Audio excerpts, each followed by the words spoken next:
Hello everyone, आप देख रहे हैं अपना यूट्यूब चैनल लिटिल कॉन्वर्सेशन। मैं हूं आपके साथ मंशा त्रिपाठी। भारत के 76वें गणतंत्र दिवस पे मुख्य अतिथि थे इंडोनेशिया के राष्ट्रपति प्रबोवो सुबियांतो। ये पहली बार नहीं होगा कि इंडोनेशिया के राष्ट्रपति इंडिया के रिपब्लिक डे पे चीफ गेस्ट बने हैं। जब इंडिया ने अपना पहला रिपब्लिक डे सेलिब्रेट किया था इन 1950, तब भी Indonesian president Sukarno chief guest बने थे। दोनों कंट्रीज के बीच जो कमर्शियल इंटरैक्शंस हैं, जो कल्चरल टाइज हैं, वो 2000 साल से भी पुराने हैं। इंडिया के जो एपिक्स हैं लाइक रामायण एंड महाभारत, उसका इन्फ्लुएंस इंडोनेशिया के आर्ट एंड फोकलोर पे देखा जा सकता है। इंडिया का हिंदुइज्म, संस्कृत लैंग्वेज, इसका भी इन्फ्लुएंस इंडोनेशिया में है। Both the countries also have a shared colonial past. जहां इंडिया ब्रिटेन की कॉलोनी था, वहीं पे इंडोनेशिया डच कॉलोनी था। After gaining independence in 1947, India ने इंडोनेशिया की इंडिपेंडेंस में हेल्प की। डच एयरलाइंस को इंडिया के एयर स्पेस से गुजरना बैन कर दिया गया था। इंडिया के बीजू पटनायक, जो उस समय पायलट थे और बाद में उड़ीसा के चीफ मिनिस्टर बने, उन्होंने बहुत सारे प्रोमिनेंट इंडोनेशियन लीडर्स को रेस्क्यू भी किया। Both the countries were also one in their aversion to great power politics. Pivotal role in the establishment of non-alignment movement. हालांकि 1960s में दोनों कंट्रीज के जो रिश्ते थे वो खट्टे हो गए। After the Tibetan uprising in 1959, India का जो रिलेशन था विद चाइना दैट सावर्ड, लेकिन Indonesia continued to have strong relationships with Beijing. Later on जब 1962 में इंडिया और चाइना का युद्ध हुआ, उसमें भी इंडोनेशिया ने कुछ खास सॉलिडारिटी इंडिया के साथ दिखाई नहीं। 1965 में जो इंडिया और पाकिस्तान का युद्ध हुआ, उसमें भी Indonesia sided with Pakistan. It even supplied weapons to Pakistan. Cold war के दौरान हालांकि दोनों कंट्रीज नॉन अलाइंड थी, नॉन अलाइंड मूवमेंट का हिस्सा थी, लेकिन फिर भी इंडिया यूएसएसआर की तरफ टिल्टेड था और वहीं इंडोनेशिया यूएसए की तरफ टिल्टेड था। इस वजह से the relation between the two countries nosedived. लेकिन फिर 1965 में जब एक कू हुआ और president Sukarno was overthrown and the power transferred to Suharto, he tried to mend ties with India, जिसका रिजल्ट था ट्रेड एग्रीमेंट्स ऑफ 1967। लेकिन फिर भी the relation between the two countries remain stagnant. ये 1991 में जब इकोनॉमिक रिफॉर्म्स हुए India में और जब पीवी नरसिम्हा राव ने अपनी लुक ईस्ट पॉलिसी लॉन्च करी, तब जब इंडिया का focus South East Asian regions पे हुआ, उन कंट्रीज में हुआ जिस दैट इंक्लूडेड इंडोनेशिया, तब इंडिया एंड इंडोनेशिया के रिलेशनशिप स्ट्रॉन्ग होने शुरू हुए। They further strengthened with the launch of Act East policy in 2014। जब 2018 में बतौर प्रधानमंत्री नरेंद्र मोदी पहली बार इंडोनेशिया के दौरे पे गए, वहां पे उन्होंने एक shared vision of Indo Pacific maritime cooperation adopt किया इन जकार्ता। अगर हम स्ट्रेटेजिकली बात करें तो इंडोनेशिया इंडिया के लिए बहुत जरूरी है। दोनों कंट्रीज मैरीटाइम नेबर्स हैं। इंडोनेशिया अंडमान और निकोबार आइलैंड्स के बहुत पास है। इंडोनेशिया मलक्का स्ट्रेट के पास है। Malacca strait is a critical trade route.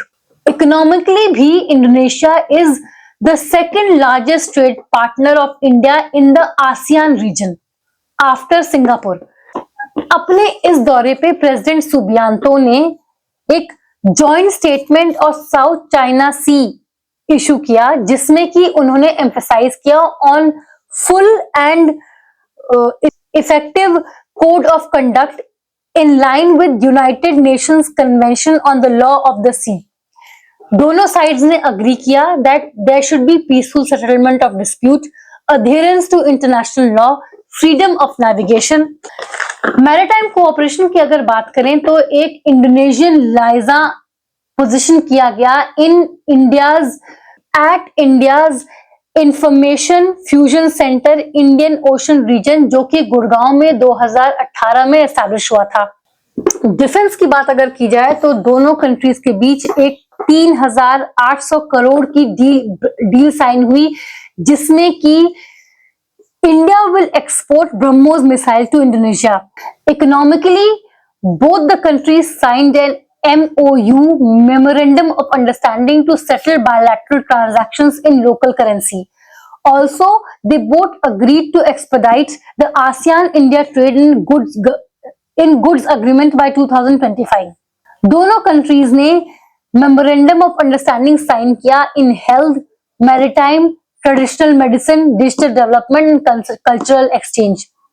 Space cooperation की अगर बात की जाए तो इंडिया का इंडोनेशिया में बियाक telemetry tracking and commercial TTC station है, जो कि इंडोनेशिया यूज कर पाएगा for satellite and launch vehicle operations. ISRO जो इंडिया की स्पेस एजेंसी है एंड जो इंडोनेशिया की national research and innovation agency है, उनके बीच भी कोलैबोरेशन होगा। MOU on counter-terrorism was renewed.